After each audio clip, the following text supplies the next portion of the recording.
नमस्कार। आज हम हैं गांव जवाड़ के तरफ से शेखपुरा जिला के तेउस ग्राम में और हमारे साथ हैं राष्ट्रीय जनजन पार्टी के राष्ट्रीय अध्यक्ष श्री आशुतोष कुमार जी और बिहार ब्राह्मण एकता मंच फाउंडेशन के राष्ट्रीय अध्यक्ष अशोक कुमार जी। बहुत बहुत स्वागत है आप सबका हमारे यूट्यूब चैनल और गांव जवाड़ की तरफ से। आशुतोष जी, आपसे कुछ सवाल करना चाहूँगा। सबसे पहले तो हमारी तरफ से होली पर बहुत सारी शुभकामनाएं।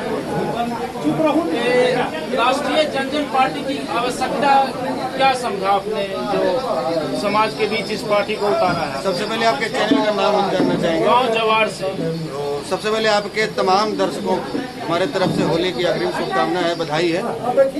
और आपका सवाल है कि राष्ट्रीय जनजन पार्टी की आवश्यकता क्यों पड़ी। देखिए, आवश्यकता तब पड़ती है जब आप किसी दूसरे के साथ में रहकर उसको समर्थन देकर तन मन और धन से, इस अपेक्षा के साथ में, इस उम्मीद के साथ में कि भाई समाज के लिए, हमारे बिहार के लिए, हमारे देश के लिए कुछ बेहतरी का कार्य किया जाए।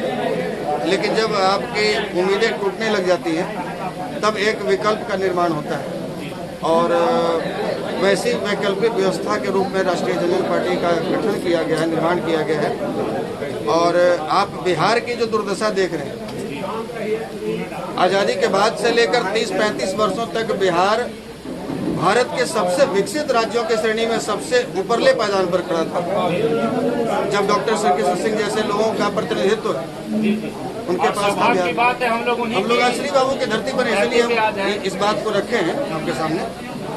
और आज की जो स्थिति है, आप देख सकते हैं कि 65% से अधिक बिहार में युवा हैं, उनकी जनसंख्या है। आप कह सकते हैं कि भारत का सबसे युवा राज्य बिहार है। वो युवा जिनके भीतर कुछ भी कर गुजरने की क्षमता है, मादा रखते हैं। बिहारियों में ये कमी नहीं। बिहार की 12 करोड़ आवाम में ये समस्या नहीं। यदि ये समस्या या कमी बिहार की 12 करोड़ आवाम में होती तो आज पंजाब भारत का सबसे विकसित राज्य है और वो बिहारियों की वजह से। वहाँ खेती से लेकर ट्रैक्टर चलाने से लेकर और उनके गाय चराने तक का काम बिहार के लोग करते हैं। देश की राजधानी में यदि एक दिन के लिए बिहारी लोग स्ट्राइक कर दे तो राजधानी की सांसें रुक जाएंगी।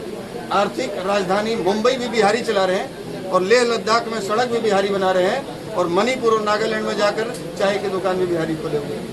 शौचालय का, सफाई का कर्मी का काम भी, सुलभ शौचालय दिल्ली में बिहारी लोग कर रहे हैं। और गूगल का CEO, अमेजन का CEO, फेसबुक का और ट्विटर में भी बढ़िया पद पर बिहार के ही लोग बैठे हैं। तो बिहारियों में कर्मठता की कोई कमी नहीं, ईमानदारी की कोई कमी नहीं, टैलेंट की कोई कमी नहीं है। कमी है तो यहाँ शासन व्यवस्था में, सत्ता में, जिनके हाथों में पिछले 30-35 वर्षों से बिहार की सत्ता रही, वो बिहार में पुराने जो हमारे जूट मिल, उद्योग मिल या गन्ना मिल, इस तरह का जो रेशम का जो उद्योग था, इन तमाम उद्योगों को बंद करा दिया। सभी ध्वस्त पड़े। नए कोई उद्योग नहीं लगे तो हमारे लोग रोजगार की तलाश में यहाँ से आप किसी भी रेलवे स्टेशन पर चले जाएंगे, जंक्शन पर, जहाँ से ट्रेनें दिल्ली, मुंबई, पंजाब, हरियाणा, सूरत जाती हैं, वहाँ के सबसे पिछले वाले जनरल डब्बा में जाकर देखिए, सांस लेना मुश्किल हो जाएगा।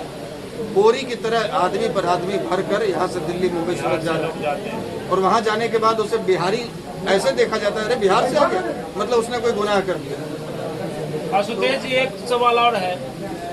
आप जिस समाज, जिस जाति का नेतृत्व कर रहे हैं, जिससे आपकी पहचान आगे आती है, उस समाज पे वर्षों से एक कलंक जैसा सवाल उठते रहता है कि ये समाज दलितों को, शोषितों को, पिछड़ों को बहुत सताया है। आप इस कलंक से कैसे उबारे? जायज सवाल है और हम चाह रहे थे कि ये सवाल हो।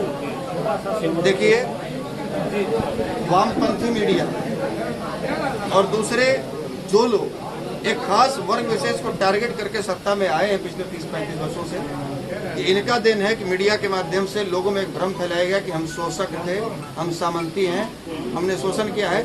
और हम साबित करते हैं कि यदि उनके पास वादा है तो हमारे साथ बैठ कर डिबेट करें कि हमने शोषण करने का काम नहीं किया है, पोषण करने का काम किया है। आप सर्वे उठाकर देख लीजिए, जिस समाज की आप बात कर रहे हैं कि शोषक समाज है, बिहार में 33 लाख एकड़ जमीनें विनोबा भावे के एक आह्वान पर दलितों को बसने के लिए भूदान के तहत इस समाज ने दान दे दिए हैं। बिहार के आधा से ज्यादा स्कूलें मेडिकल कॉलेज, यूनिवर्सिटी, कॉलेज, तमाम इस तरह के इंफ्रास्ट्रक्चर या सुविधाएं हमारे ही दान दिए गए जमीनों में खोली गई हैं। हम आज़ादी की लड़ाई में भी सबसे पहले मंगल पांडे की ही भूमिका रही थी, सबसे पहले बिगुल फूकने वाले। हमने कभी शोषण नहीं किया। अगर शोषण किए होते तो दलितों को सबसे पहले मंदिर में प्रवेश करवाने वाले में डॉक्टर श्री कृष्ण सिंह जी का नाम नहीं आता, जो देवघर के मंदिर में किए। राजनारायण जी बनारस में मंदिर में दलितों को प्रवेश करवाने के लिए वहां उनको घसीट कर पीटा गया। बावजूद इसके उन्होंने दुनिया को संदेश दिया कि भगवान पर जितना अधिकार ब्राह्मणों का, भूमिहारों का, सवर्णों का, यादवों का, राजपूतों का है, उतना ही अधिकार दलितों का भी है।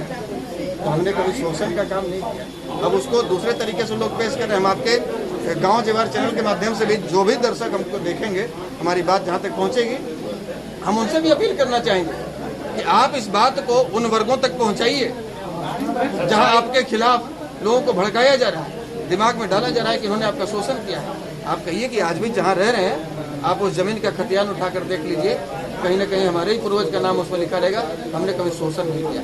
एक अंतिम सवाल आज भी आपको और बताते हैं, हमारे यहाँ एक प्रथा चलती है। हमारे यहाँ पहले क्या था कि दलितों में, पिछड़ों में जमीनें नहीं थी। जमीनें थी भूमिहारों के पास में, राजपूतों के पास में, या जो ब्राह्मण के पास में, या जो उस तरह के सामान्य जाति से जो लोग थे, अधिकतर जमीनें उनके पास थी।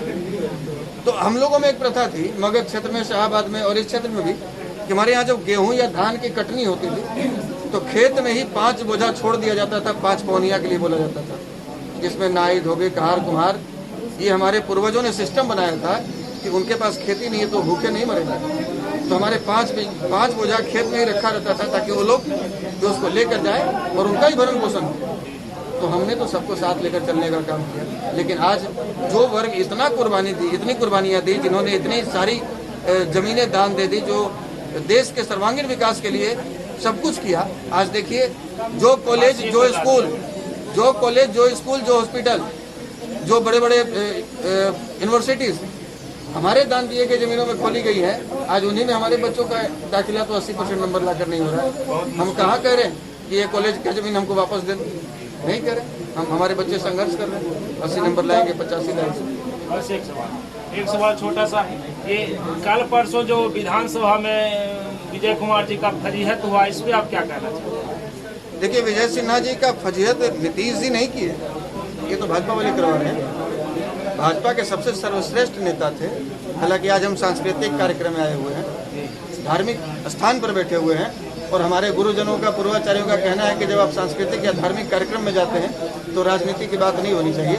संक्षेप में ये कहेंगे कि नीतीश जी नहीं कह रहे कि भाजपा के सह पर उनकी बेइज्जती करवाई जाए। नीतीश जी अपने बदौलत सरकार में नहीं बैठे हुए, भाजपा का समर्थन है तब सरकार में है, और भाजपा ने सबसे सीनियर मोस्ट लीडर मानकर ही उनको सभापति बनाया है। नीतीश जी की हिम्मत नहीं थी उदय नारायण चौधरी को ऐसे उंगली दिखा दिया।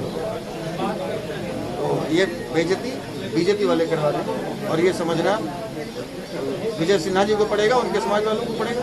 क्यों आखिर हो रहा है उसके पीछे, और इतने नासमझ तो लोग नहीं है, सब चीज समझ सकते हैं। चलिए, बहुत बहुत धन्यवाद। एक बार फिर से गाँव जवार की ओर से सभी को शुभकामनाएं।